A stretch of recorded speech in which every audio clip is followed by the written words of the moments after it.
Buen día, jóvenes. Junto con saludar, vamos a ver en esta oportunidad la evaluación que ustedes rindieron anteriormente respecto al módulo de alimentación y pesaje pecuario. Em, Como bien saben ustedes, y en otra oportunidad yo he utilizado la plataforma de Google Forms. Por tanto, ustedes iban a tener una plataforma así como esta, ¿cierto? Idéntica a esta, donde salían, ¿cierto? 10 preguntas, 9 preguntas relacionadas con el módulo. De estas, tuve respuestas de 17 estudiantes, la cual la mayoría les fue relativamente bien. Dices 17 ahí porque yo tengo que responder también una vez, porque es la respuesta que yo utilizo como base para las correcciones. Entonces, vamos por partes. Vamos a ver el resumen, ¿cierto? Salen las personas que me respondieron, su nombre: Nayeli, Tiare, Juliana, Sebastián, Walter, Mari, José, perdón, Guillermo, Frederick, Dusan, Gilda, Pablo Chepillo, Alba, hay un Sebastián repetido pero que no obtuvo ningún puntaje, Alexandra Molina y Darjan Santos. Entonces la primera pregunta, perdón, era explicar con sus palabras cómo se diferencia el sistema digestivo entre un animal rumiante y uno que no sea rumiante, o sea, un monogástrico. Bastaba con decir que el rumiante tiene un estómago, entre comillas, dividido, ¿cierto?, en 4 partes. Rumen, retículo, omaso y abomaso. Eso. Bastaba con eso. Por lo general, ustedes respondieron todo bien, así que se llevaron los 10 puntitos. En la segunda pregunta, era una selección múltiple, ¿cierto? Seleccione cuáles son de los siguientes animales, de estos que yo mencioné aquí, no son rumiantes. Entonces, primero, recalcarles que lean siempre bien los enunciados. Hay preguntas que pueden ser capciosas, ¿cierto? Que quiere decir algo, pero tiene ahí como un cazabobos para que ustedes tengan una oportunidad de pensar. Por tanto, ¿quiénes no son rumiantes? Ahí yo les puse vaca, cabra, conejo, gallina. Conejo y la gallina no son rumiantes, ¿cierto? Pero como estaban con esto, no. Entonces la respuesta correcta era caballo, conejo y gallina. Esto yo se lo expliqué en las clases pasadas, que el ganado equino, ¿cierto? No, ganado no es la palabra correcta, pero plantel equino, ¿cierto? Eh, Tiene relación con los caballos, pues es la forma de denominar a los caballos. Entonces era caballo, conejo y gallina. Alrededor de 8 personas contestaron bien.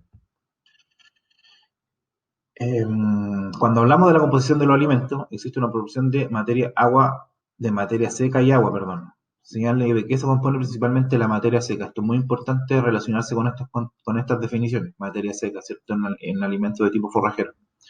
Entonces, esto era muy sencillo, era solo con revisar la cápsula, ¿cierto? O tal vez con escucharla, ustedes podrían haberse dado cuenta de que, por definición, era seleccionar esta alternativa, que era carbohidratos, proteínas, lípidos y compuestos secundarios. En ese mapa conceptual que yo le elaboré, ¿cierto?, en la cápsula, salía definido esta clasificación. Por tanto, era súper sencillo. En 5 puntos ganados.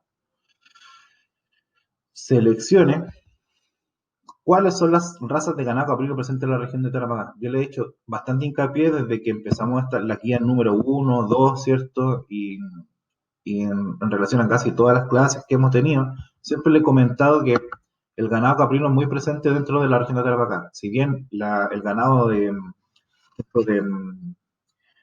arquénidos o camélidos, también se les puede decir, es el que más abunda en la zona, seguido del ganado ovino. Pero el ganado caprino también tiene bastante presencia, ¿cierto? En la comuna de Pica y en la comuna de Pozo Almonte, especialmente en la Pampa del Tamarugal. Por tanto, de estas razas están presentes esta raza, por ejemplo. O sea, de esta clase de animales están presentes estas razas. La Boer, la Saner, las criollas, razas españolas cruzadas con anglo-nubian, que esto es lo mismo que criolla, ¿cierto? Esto es un cazabobo, porque es lo mismo, criolla con razas españolas cruzadas con anglo-nubian. O sea, las razas españolas cruzadas con una raza anglo-nubian van a dar origen a una raza criolla. Entonces, ¿cuál es la respuesta correcta? Yo le hice hincapié que siempre estaban estas variedades, o sea, perdón, estas razas. Entonces, era toda la anterior. Sencilla. Esta pregunta, la última, la 5, perdón, define con sus palabras el estado fisiológico de mantención, gestación y lactancia. Yo le hice hincapié en que, ¿cuál era el estado fisiológico de mantención? Era cuando el animal estaba, ¿cierto?, en un estado cómodo y donde no necesitaba mayores requerimientos energéticos para poder desplazarse, porque el animal no está en movimiento, ¿cierto?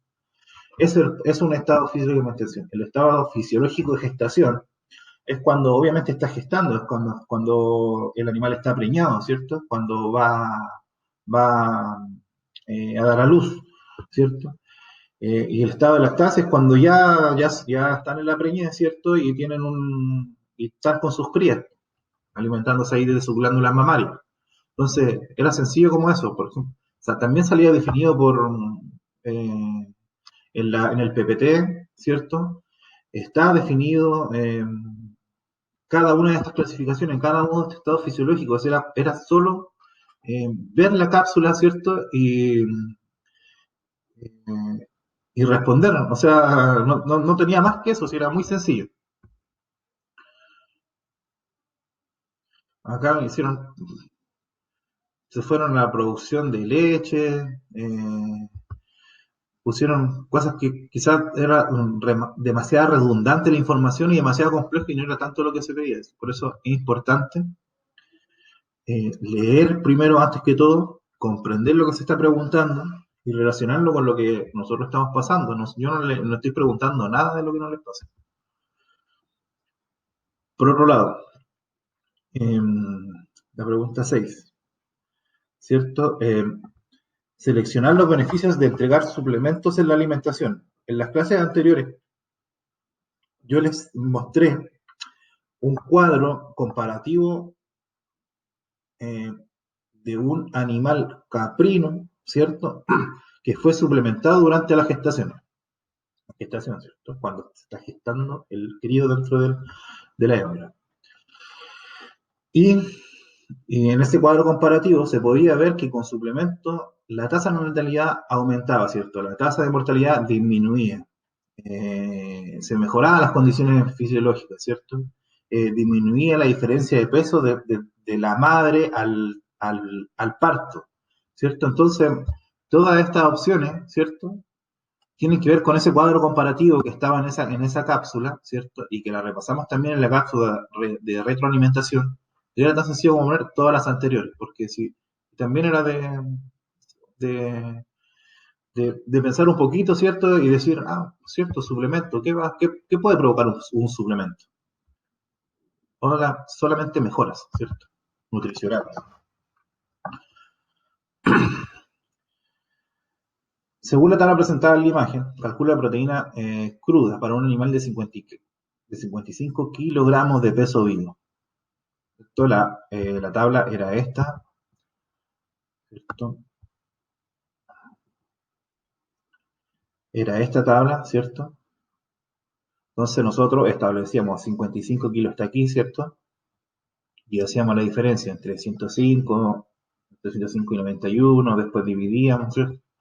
Y obteníamos que era 98. La mayoría respondió bien.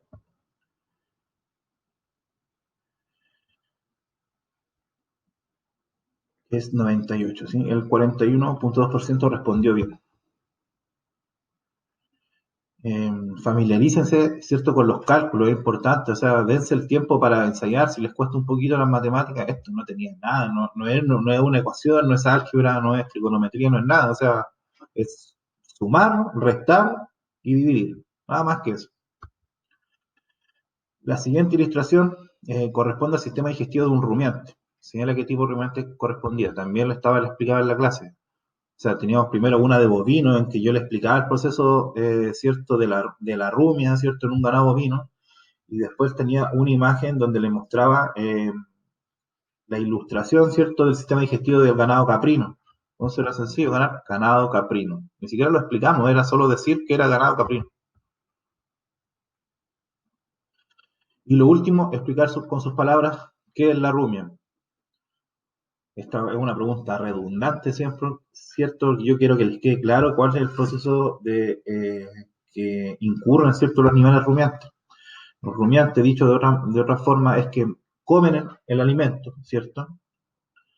Eh, Mastican una parte, ¿cierto? Lo almacenan en el retículo, perdón, en el rumen, pasa al retículo, vuelve a la boca, al hocico, ocurre la regurgitación, ¿cierto?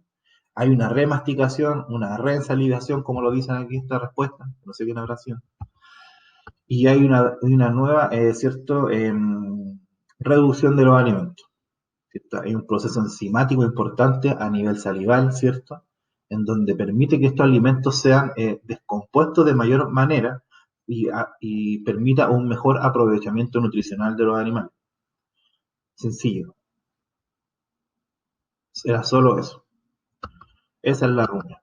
Entonces, en general, comentaron bien. Algunos pusieron no sé, o sea, no me pueden poner no sé, porque eso me da a entender que ustedes tienen poco interés por aprender, ¿cierto? Un poco de respeto, ¿cierto?, al profesor. Eh, Quizás en otras asignaturas están haciendo lo mismo y yo les comento que a mí no me parece esta actitud por parte de ustedes. Así que yo los invito a que eh, muestren un poco de interés, motívense por sus clases. Si bien el proceso de contingencia nos tiene sumidos, ¿cierto?, en un proceso de encierro en nuestras casas, a nadie le gusta estar encerrado, ¿cierto? A nadie no le gusta interactuar con sus amigos. A mí tampoco me gusta estar encerrado. Me gusta el campo, ¿cierto? Me gusta interactuar con animales, me gusta interactuar con las plantas. No obstante, nosotros no podemos eh, mandar todo al espacio, ¿cierto? Y porque estamos viviendo un proceso